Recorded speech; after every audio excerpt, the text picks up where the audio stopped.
Hi, I am Patrick, and this is Cory. Together, we're just got played. We're at the Cloak and Blaster once again.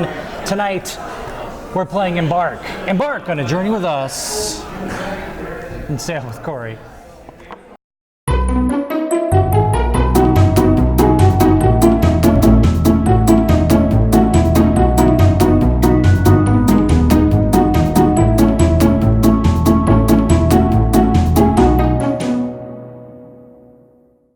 Cory, now when I invited you to come tonight and play Embark, did you know that it was going to be a worker placement game? I did not. So, I had no clue. Embark, I should have told you this. Embark is a worker placement game that's kind of interesting as it has variable player powers. There are several different islands to play out, one per player that's playing the game. We only have 2 islands out right now because there's only 2 players. And then per island you put out 2 rowboats or 2 shore boats. And then systematically you lift your screen, you have a small player board, and then secretly you place what players are going to go onto what rowboat that goes onto the island. Then in turn order, first player goes first, you lift off your screens, everybody takes a look and they start placing their characters. Now you easily can box each other out, especially later on in the game. You can box each other out of positions on these rowboats because there's only 1 worker placement position per rowboat. Once a rowboat fills up, it's allowed to go to shore. There are going to be turns where you don't fill up a rowboat and it has to stay behind. Your workers do stay on there, but the boats that are filled up, they go to the shore. Then, in player order, one by one you take them off the boat and put them onto the worker placement spot on the board. The board has 3 different areas for worker placement. One of them you mine ore, and there's a limited amount of ore, so if you put your guy on there in the very beginning of the game, you may harvest all the ore from one spot.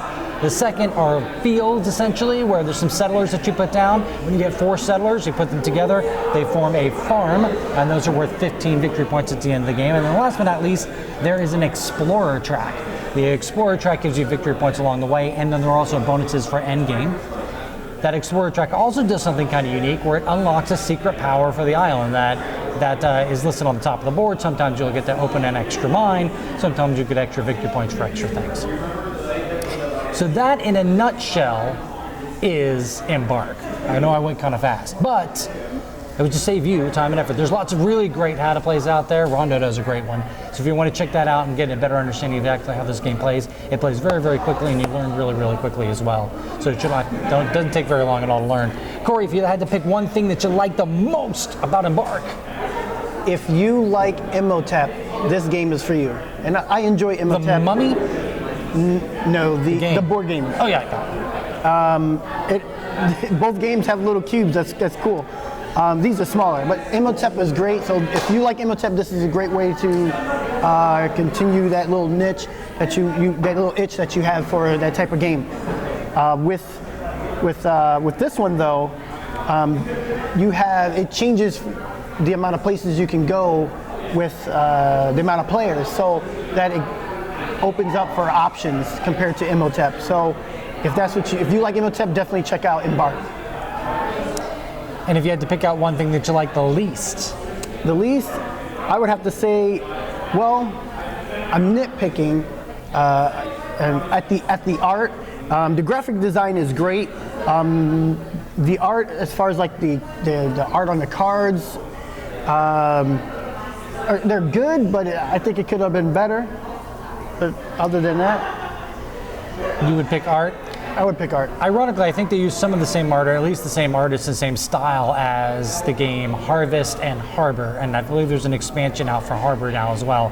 And it's all in the same universe, so they're using very similar looking art, if not maybe even some of the same art. Mm-hmm. If I had to pick something that I like the least about the game, I wish the component quality was a little bit better. Now the chits are good, thick, decent size, and the player boards are a really great, thick, heavy, decent size. You even said that you feel like this is one of the best screens that you have ever seen. Yeah.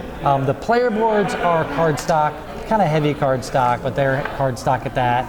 The islands that you choose, although there are a lot of them to choose from, and I'll get to that in just 1 second, it is also cardstock. So to save a little weight, save a little space, save a little money, they chose to use a lot of cardstock for the islands.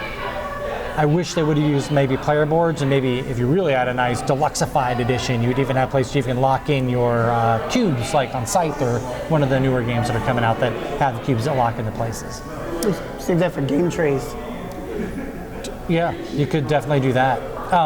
If I had to pick something that I liked the most about the game, it's variability. It's got lots and lots and lots of different variable player powers. So you're probably never going to get to play the same character twice if you do it randomly.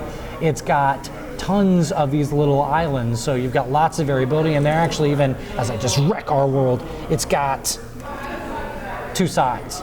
So you can choose from both sides, and they have those key features that unlock in them as well.